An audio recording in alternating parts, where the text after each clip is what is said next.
If there's one question I get asked underneath every Deepwoken lore video of mine, it would have to be this very question. Who would win in a direct conflict, Etrea or the Authority? Now, this debate has only gained steam after the Etrea raid event was added to the game more than a year ago, depicting the Authority invading Etreus in an attempt to take over. The Authority typically loses when it comes to this event, but don't let that fool you. We haven't seen either side attack with full force, so it's pretty clear that this event is useless here. Since the developers refuse to show a full-scale conflict between Etrea and the Authority, probably for lore reasons, I'll be filling in the blanks, and theorizing on what an all-out attack involving these two would look like.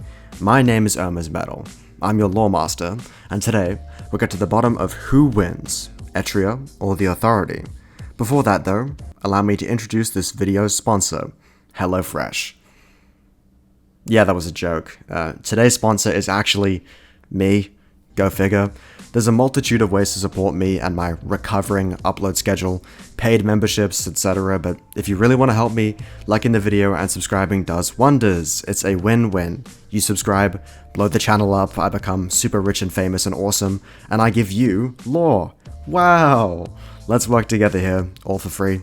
And I do want to note, we're well on our way to the big 5 digits, 10,000 subscribers. Thank you, thank you, thank you, thank you. Regardless, that's enough from me.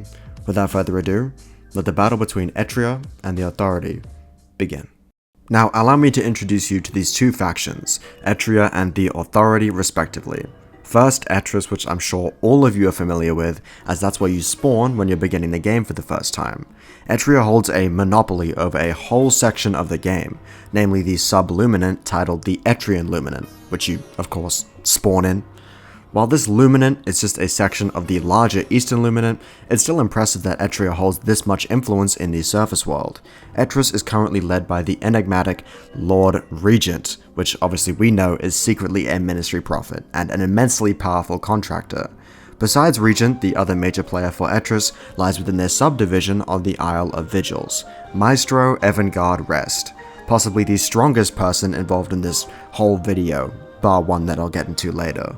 Maestro is the master of Vigil's Temple of the Blade and is the current maestro of Etrea, with access to insane swordsmanship and hacks that's so broken it puts Gojo to shame.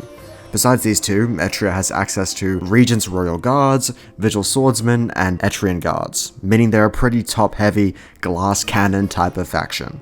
In terms of battle, it's likely that Regent and Maestro will be doing a majority of the heavy lifting. In the opposite corner, we have the Authority. Now, I'm going to go out on a limb here and say that a vast majority of you don't know much about this faction. That right? Well, that's because the Authority's main presence is held outside of the Eastern Luminant, which we play in. I'm not going to get too heavy into their lore because that's what I do all the time, but just know that the Authority is probably the largest faction we have in-game. Their forces are simply just contained in other Luminants, like the Northern Luminant for example.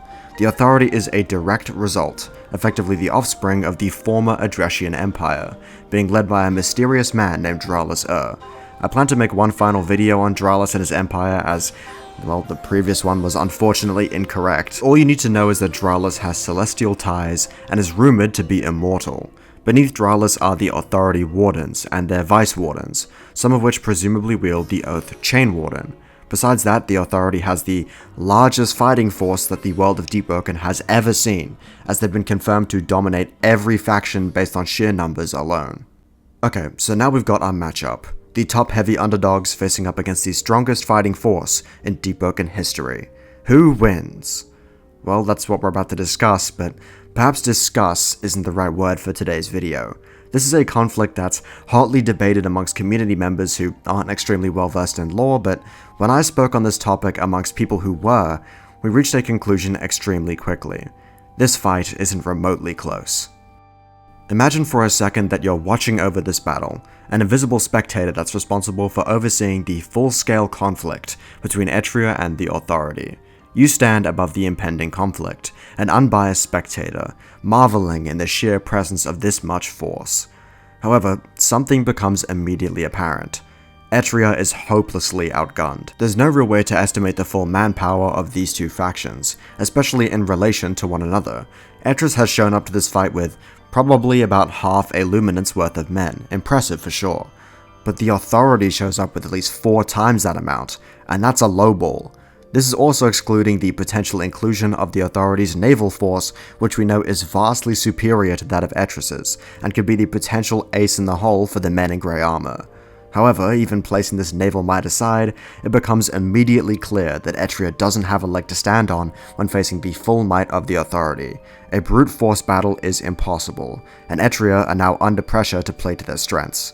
Enter Maestro Evangard Rest and the Lord Regent.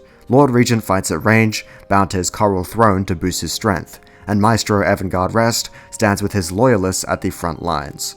Etrea's strategy becomes immediately clear.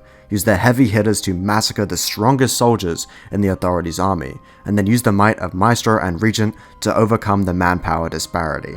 Now, there's just one problem. The Authority has heavy hitters of their own, namely Dralis and his force of Wardens. While it's not stated how many Wardens the Authority has, we know for sure that it's more than 2.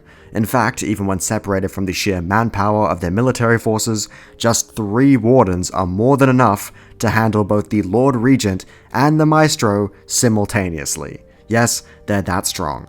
Maestro himself, from what I've personally deduced, ends up scaling just above a Warden in terms of strength, meaning he's good for 1, but that's about it. The Lord Regent himself is weaker than Maestro, as Maestro frequently boasts that he could just walk up to his palace and cut his head off if he wanted to, meaning that the Lord Regent may not even be able to take care of 1 Warden. In addition, this conclusion isn't even factoring in the existence of Dralis himself, as his abilities and power level are currently unknown.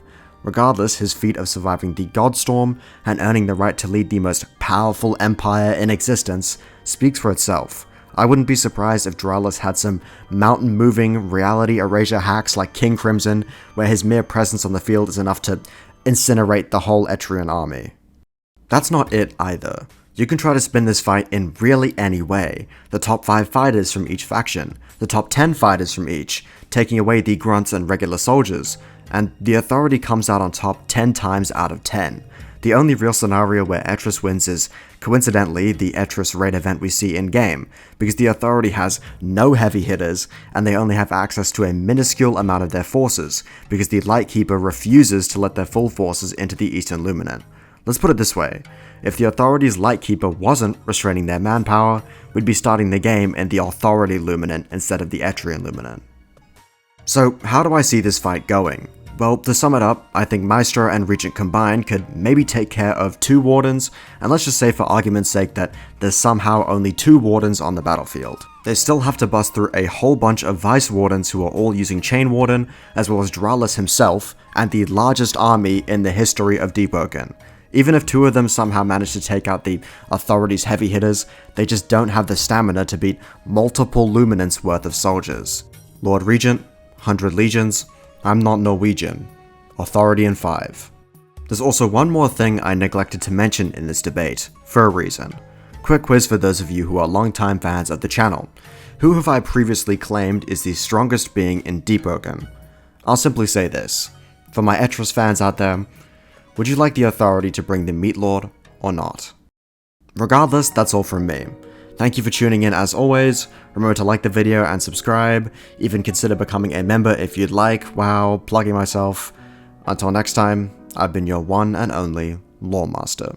Stay blessed, stay well, and remember that God loves you. Lumen Splitter video soon. Glad's video soon. LeBron video soon.